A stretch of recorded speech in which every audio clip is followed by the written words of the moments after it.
the sight in the game, cause see the boxing voice. Rob with the Box Voice back here in San Antonio, Texas. Leha Bata promotions card coming up.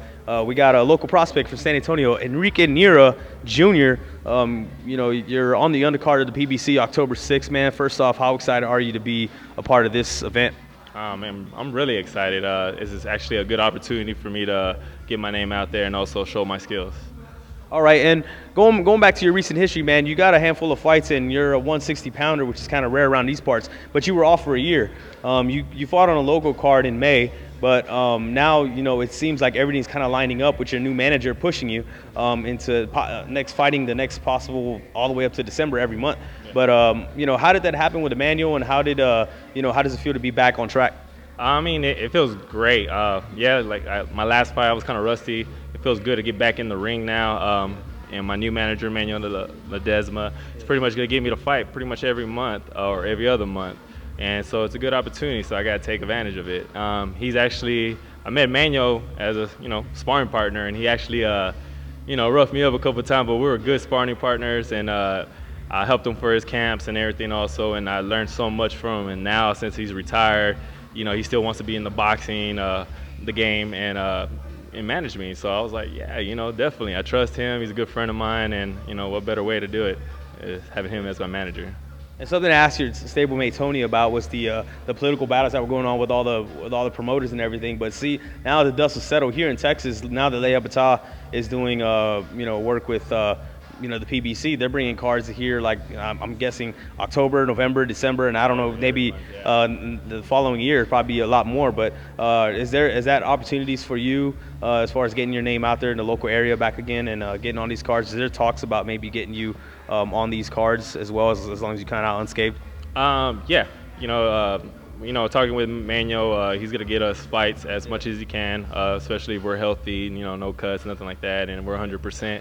You know, more than likely we'll be fighting every month. You know, I'm glad he's helping us out. It's a good opportunity, like I said, and I'm excited that he's helping us out like this. And also, like with my teammate, also Tony, you know, we're gonna be active. And the cool thing about it is we train at the same facility, gym, and help each other out at the same time. Okay, and you're facing Eddie Tiggs, which he has a lot of experience. He's gone a lot of rounds, and now that you feel like you've shaken this rust off on your last fight, man, how do you feel coming into this event? What do you think you can showcase on him versus Eddie Tiggs? I know he got a lot of experience. He's getting well trained also with Team Morones also, so I know it's going to be a good fight. The thing is also I do have two strong, good southpaws I've been sparring, you know, with Tony, my teammate, and also Eddie Ortiz that's right now getting ready for the Olympic trials. So with them two, man, they're pushing me, and I feel like I'll be ready for this fight. Yeah, something we talked about earlier while you were working out was the jab. That's a punch that you really like to use, and it's rare for young fighters. They kind of gotten away from the jab. You like to set everything up, and we saw it with your last fight. So as far as your technique and what you do in the ring, somebody who hasn't seen you before, what are you, man? Do you like to box, punch, pick your shots, or you're a brawler? I mean, what do you like to do? Well, I mean, if you were there, like a lot of people saw my last fight, you know, I started with the jab. I pick my shots, but if you come at me, you know, I'm going to swing right with you. So whatever you bring to the table, I'm going to adapt to it, and I'm going to bring it back to you. All right, and as far as future campaigning, as far as weight, you're looking to stay around 160? 165 to 160, I want to stay. Eventually, hopefully next year, go a little bit lower, especially since we're going to be active as much. So I mean, pretty much maintaining my weight, so I'll be right there anyway. Yeah, and usually around these parts it's like featherweights, you know, welterweights and on down. But you and Tony bring that middleweight kind of danger, power, perspective when it comes to local boxing, man. So with that said, what do you think? Do you think is another opportunity for you to kind of showcase, hey, you know, the big heavy hitters as far as locally in San Antonio, where, you know, like I said, where it's usually a lighter weights? Yeah, I agree. Like, it's pretty much what, 147, 132, 125. So, you know, with me and Tony, it's very unique that, you know, we're middleweights, and it's cool that we could actually bring it back and people could be excited, because I know a lot of people want to see the power hits and you know, the good shots and stuff. So, you know, we're going to bring that to the table, especially no matter who we fight, you're going to see that in our fights. Well, the reason I say that too also is because recently in boxing, the heavyweights have kind of gone away as far as like the glamour division. But it seems like now it's the middleweights and the welterweights that are now the heavyweights of boxing. So with that said, man, how do you feel about your weight class and maybe opportunities for? There's a lot of names out there for you to fight, seeing that there's so many different fighters in the middleweight division. Where do you see yourself fitting in?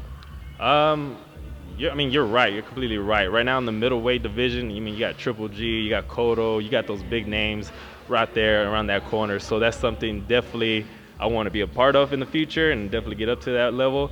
But this is a good opportunity to get me stepped up to that point where I want to be, to hopefully maybe fight one of those opponents. All right, cool. Again, appreciate the time, man. But it's October 6th, man. What are we going to expect out of Enrique Neira, a Cowboys dance hall, and a PBC card? Well, on October 6th, get ready to see a good show.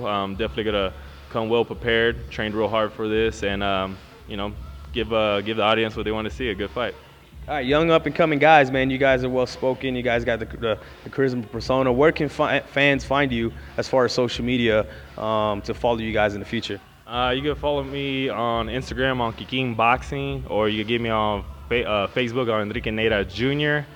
And right there, just pretty much, you can just find me right there. If you have any questions or anything. Also, we also do group classes here, so if you want to train with me and Tony, we're here for you also. So come check us out. Yeah, beautiful gym here, man. Again, appreciate the time. Any last words for the boxing heads out there watching? Man, keep working hard, do the best you can. Like right now, we're doing our best to get up to where the levels are for everybody. So I know you can do it also. So. All right, here he is, Enrique Neira. October 6th, check him out. Cowboys Dance Hall, PBC card, Leia Bata. Be there, be square, man. Rod signing out with Boxing Voice.